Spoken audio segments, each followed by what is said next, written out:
Sejam todos muito bem-vindos, oitavo ano.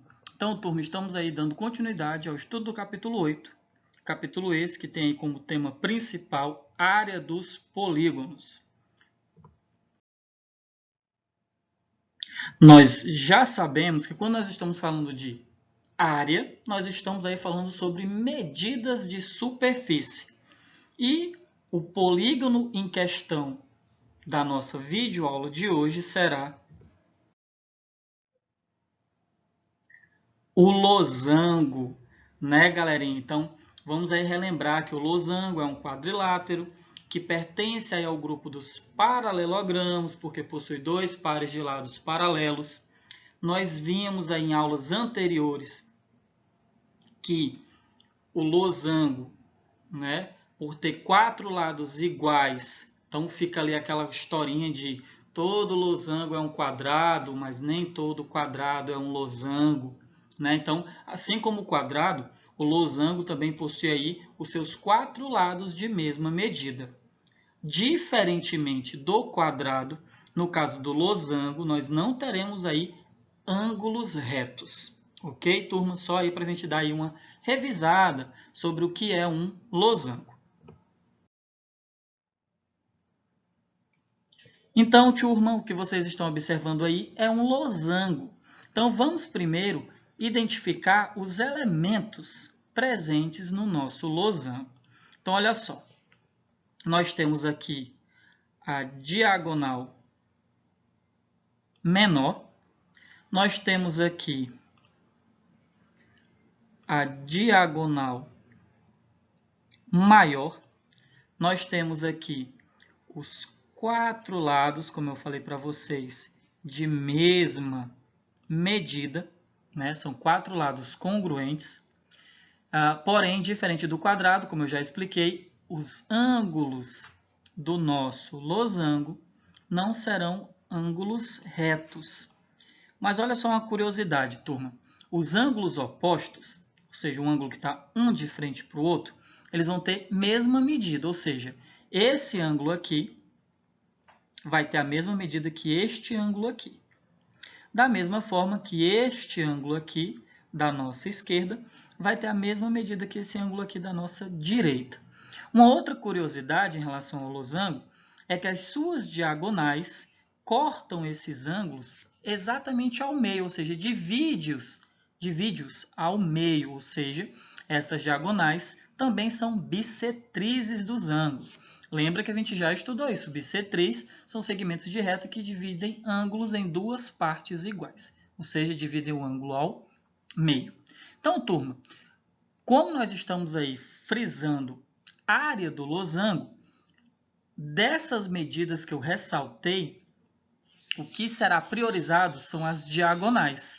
Uma outra curiosidade, né, é que essas diagonais são perpendiculares, ou seja, formam entre si um ângulo de 90 graus e elas dividem-se ao meio, né? Elas tocam-se justamente em seus pontos médios. Então, diagonal maior e a diagonal menor serão justamente as medidas utilizadas para o cálculo da área do nosso losango.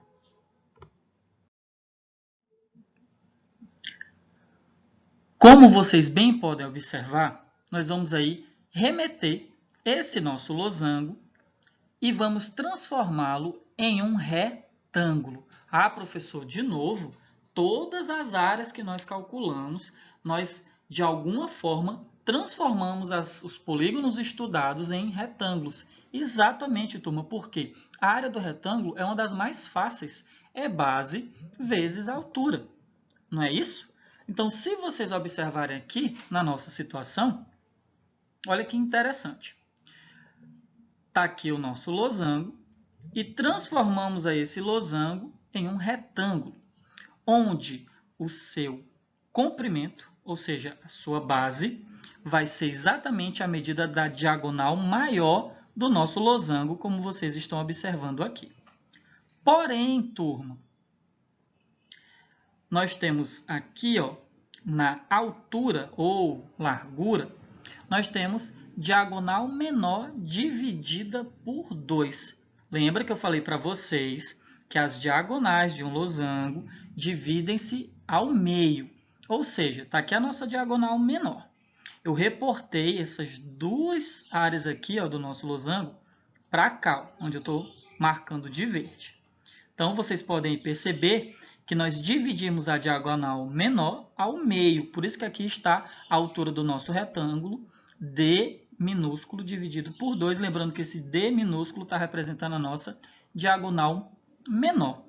Se vocês bem lembrarem, a área do retângulo é base vezes altura, que no nosso caso aqui vai ser diagonal maior vezes diagonal menor dividido por 2.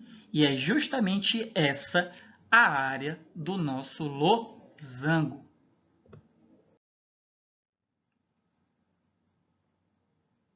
Então, turminha, vamos aí sintetizar o que foi explicado nos slides anteriores. Então, mediante aquela demonstração que nós vimos no slide anterior, o nosso losango pode ser transformado em um retângulo, onde a área desse retângulo vai ser base vezes altura.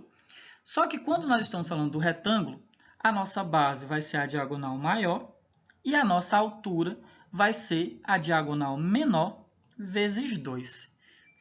Turma, só para a gente finalizar essa história da fórmula, a área do losango vai ser diagonal maior vezes diagonal menor, tudo isso dividido por 2.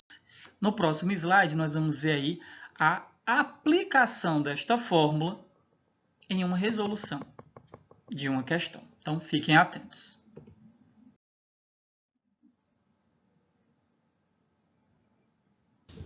Então, turma, vamos aí à nossa explicação. Mediante a imagem que vocês estão aí vendo ao lado, nós temos um losango onde a sua diagonal maior é igual a 5 centímetros e a sua diagonal menor é igual aí a 4 centímetros. Mediante a explicação que foi feita anteriormente, vocês já aprenderam que a fórmula utilizada para calcular a área de um losango é área igual a diagonal maior vezes diagonal menor dividido por 2. Essa é a nossa fórmula. Nós temos aqui o valor da diagonal maior e temos o valor da diagonal menor. O que será feito agora? Nós iremos substituir os seus respectivos valores na nossa fórmula. Então vamos lá.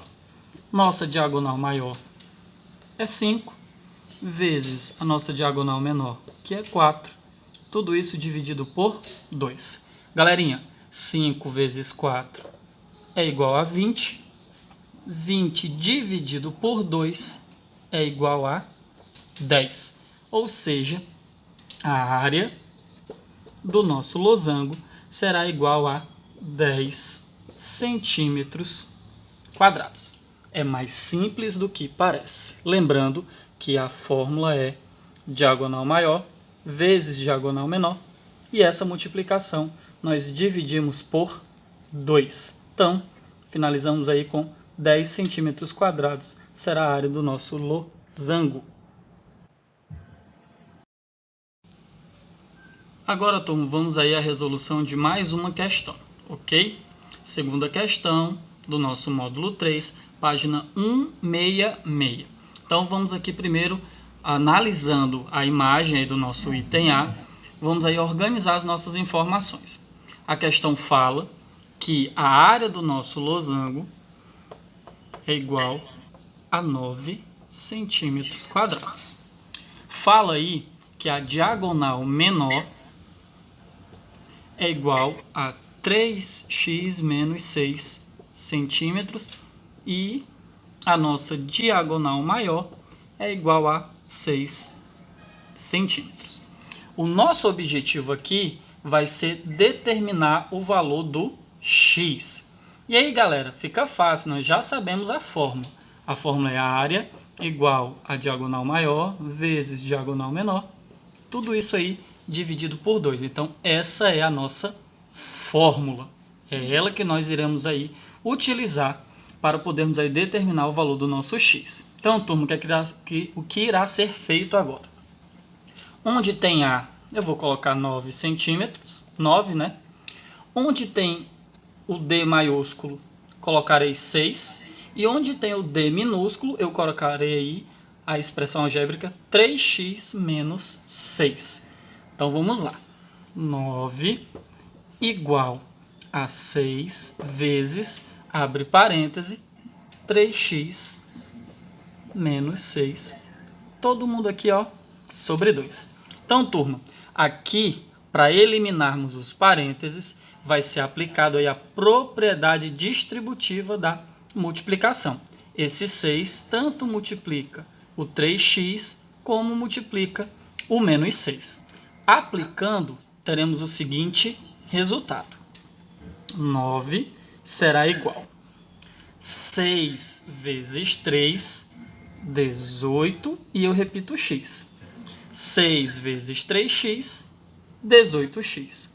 Menos, porque eu estou multiplicando o número positivo por um número negativo, então o resultado fica negativo. 6 vezes 6, 36.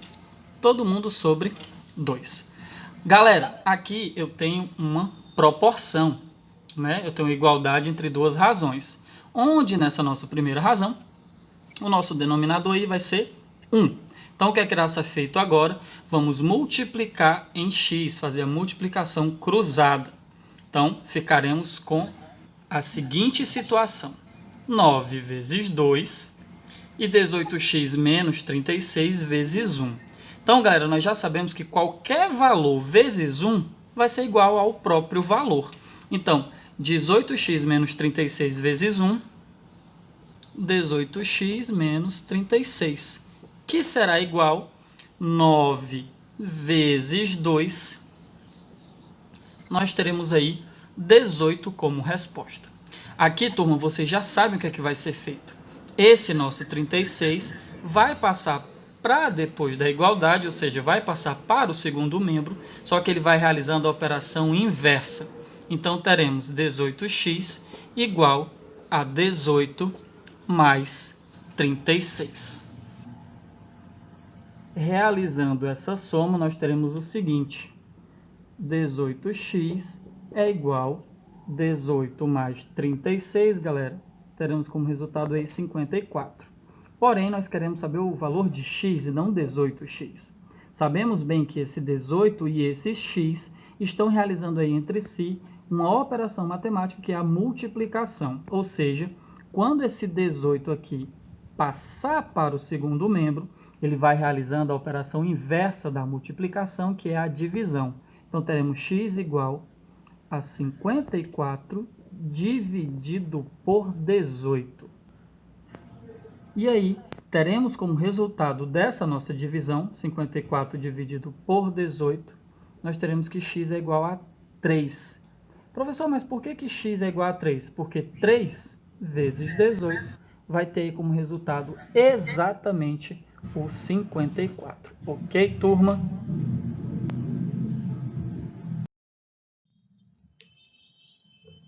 E aí, turma, estamos aí finalizando mais uma videoaula.